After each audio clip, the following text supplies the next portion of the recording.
Hey guys, Professor Bill, Comic Book University, and American Carnage, issue number 2. Alright, got to a certain point in this comic book and I stopped. Ran back to the front cover, ran to the back, ran all over the place, inside, wherever. And I'm looking, is it part 2 of something? Or is this just continue? Because I'm going to need this book to just continue. As long as there's a story to be told, oh please let this continue. Alright, got to go all the way to the back. Find out the people responsible for making this book. It's worth it. This is American Carnage, issue number 2. Issue is called Fire. Brian Hill did the story. Leandro Fernandez did the art. Dean White did the colors. Pat Brousseau on letters. Cover, Ben Oliver. And, of course, Brian Hill and Leandro Fernandez created this comic book. This is a Vertigo comic book, and it's monthly. The next issue is called Fury. So, Fire and Fury, shoot, what was the first issue called? Darn it, I can't remember.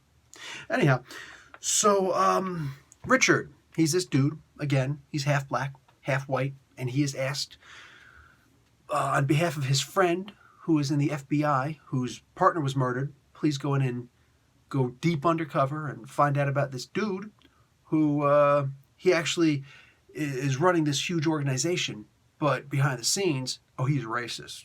And he's not just any old racist. He's actually got like a hate movement started, and he's got people doing dirty work for him and everything like that. Oh, and it's true. It's damn true.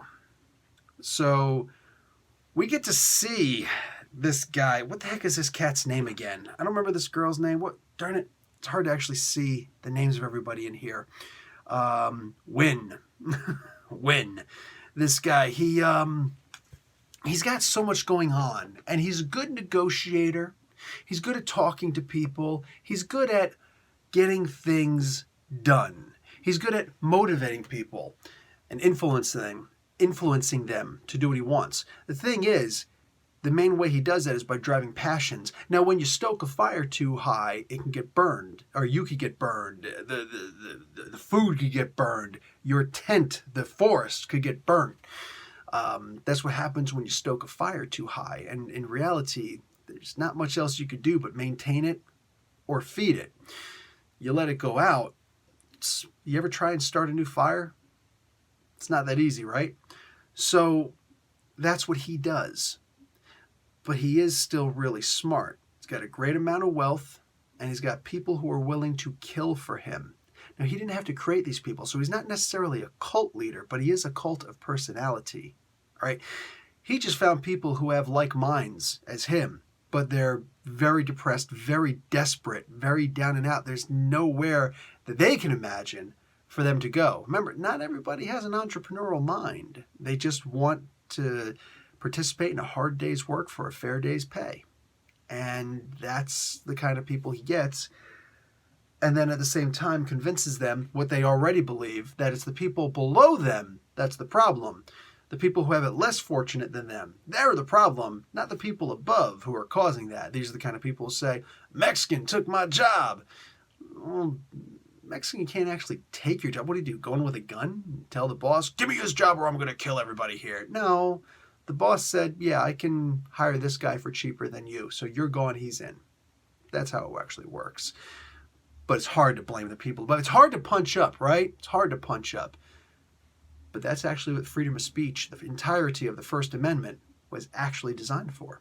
Hey, man, it's all right. There are people who think that there's only one amendment in the Constitution. That's the second. Got to tread over that first to get there, though.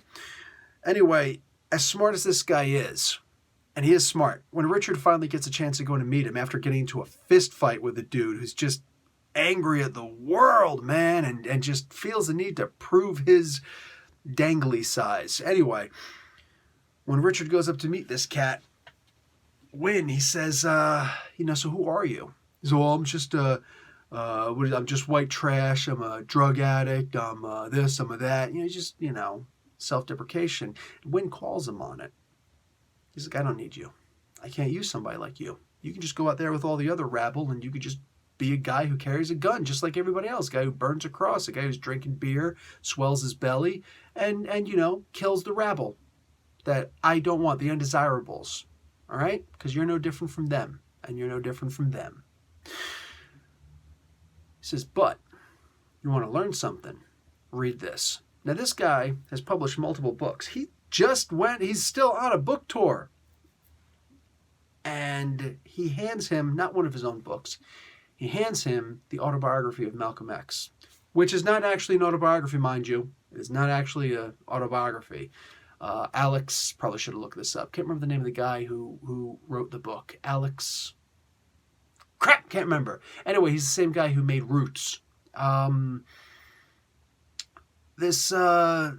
Regardless, Malcolm X, my opinion, should be required reading in public schools. And that's just all there is to it. And when you think about what this guy says as to why Richard should read this book, you'll understand why. It's funny. The people who hate this book or hate books like this or hate people like this are always the best advocates for these people. Malcolm X, Malcolm Little, Red, however you want to call him, he was many things. He was angry. He had many rights to be angry. He was a racist himself. He was an idealist. He was an ideologue. He was a follower. He was a leader. He was a lot of things, man. But the most important thing that made him dangerous in the eyes of the people who were up that most people are afraid to punch up towards, he was an organizer. The same thing that they made fun of Barack Obama for on Fox News, right?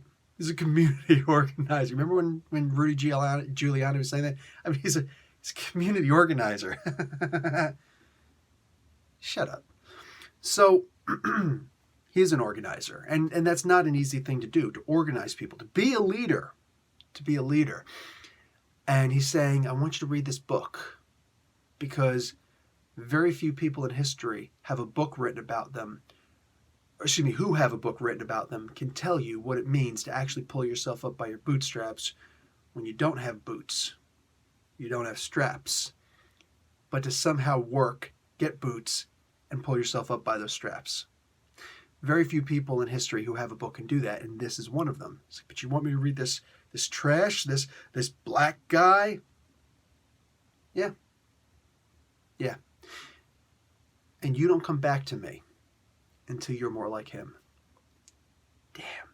That's when I went back and I started looking to see, this isn't only issue 5 of 5 or something, is it? Because I might actually be angry.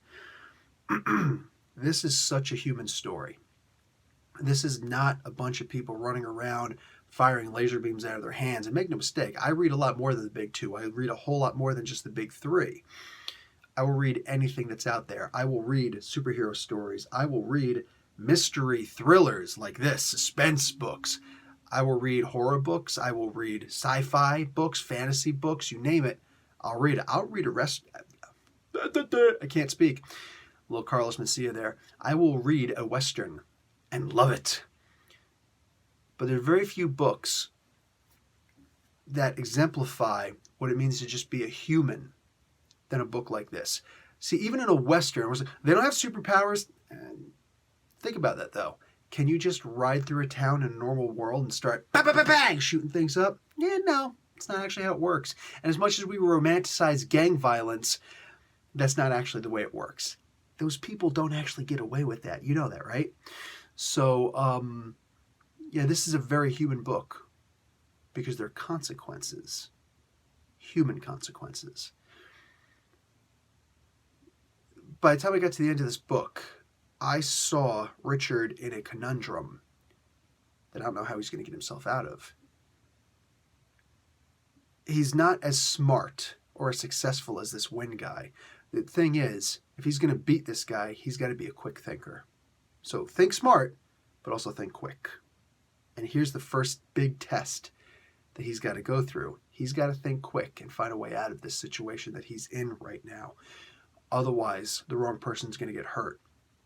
How is he going to go about this? I don't know. There's so many options, but which one is he going to take? And I'm so anxious to see which road he's going to take. Wow. I don't know what I would do in this situation. I'd like to think I would do the right thing. But if I get shot and killed for doing the right thing, this guy's going to get shot and killed also. I don't know. It's a shame. I've never been put in a situation like this. Thank God. Hopefully it never happens. Can't wait to see what's going to happen. And I did mention how smart this Wynn guy is, right? There's somebody who's smarter, though. It's not Richard. It's his daughter. She's very smart. She's a backseat driver, but she's got a great view. She's got her own baggage. She's smart.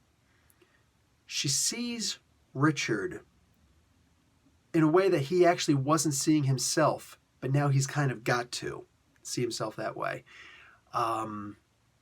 He uses sign language because he finds out that her daughter is deaf. He uses sign language to talk to her really quick. Good thinking. When he does this, she right away notices a threat. She assesses it right away. She keeps her head. She gets him to do a certain, she gives him the orders, and she does it kind of amorally. That's not immorally, amorally. Difference, look it up. I think most of you guys know. But the way she does this is cool because then immediately afterwards, she lays a ground rule. You keep your hands in your pockets, son. You don't ever talk to my daughter again. You are not going to get in my pants that way. That's not actually what he was thinking, but now he has to start thinking that way because the meeting he went back and had with his employer. Technically, she is the employer. Interesting. There's actually commentary on this socially for all the incels out there. One of the reasons why you're incels is because you only speak one language. I'm just putting that out there. I'm not saying anything. I'm just saying. You want to make a woman happy who's not just like you, say a couple words in her language, in her native language, or just be able to speak a language that this woman is not familiar with. I'm telling you, man, it's better than red wine and guitar serenades. I know because I've done those too. The idea is, this is a very intelligent book, and I can't wait. I hate that it's a monthly book. I hate that I gotta wait 30 days or so to see the next issue.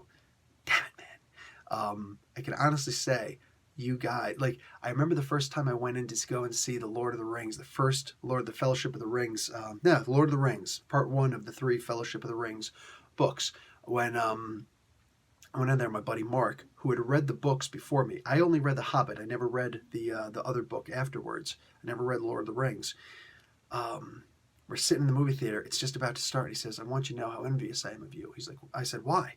He says, "Because I already saw this movie. I already know how good it is." Like, wow.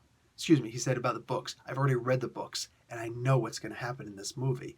And I'm envious of you that you haven't read the book yet, and you get to see this movie now, in this mode. And that's kind of how I feel about this book. The people who are going to wait to buy this in trade, awesome. But I will give you a little bit of a warning from the nonsense I had to deal with from daring to say that I liked this book in the first issue. The comments section, comments about, hey, are you married? And if you are, do you like seeing your wife cream pied by some person? Really? But that's what the far right does. They project, so it's cute. Plus, I was in the military, son. There is nothing you could say to a soldier that's going to make a snowflake out. It's just not going to happen. Nice try, but we're specifically conditioned against that. In the meantime, I do have to warn you, there is going to be a weather warning for many people when you read this book, in so much as severe snow flakes. They exist. This is a great book. Good luck finding a more human book than this. I love this. That's going to be it for me, guys. Professor Bill, Comic Book University. Class dismissed.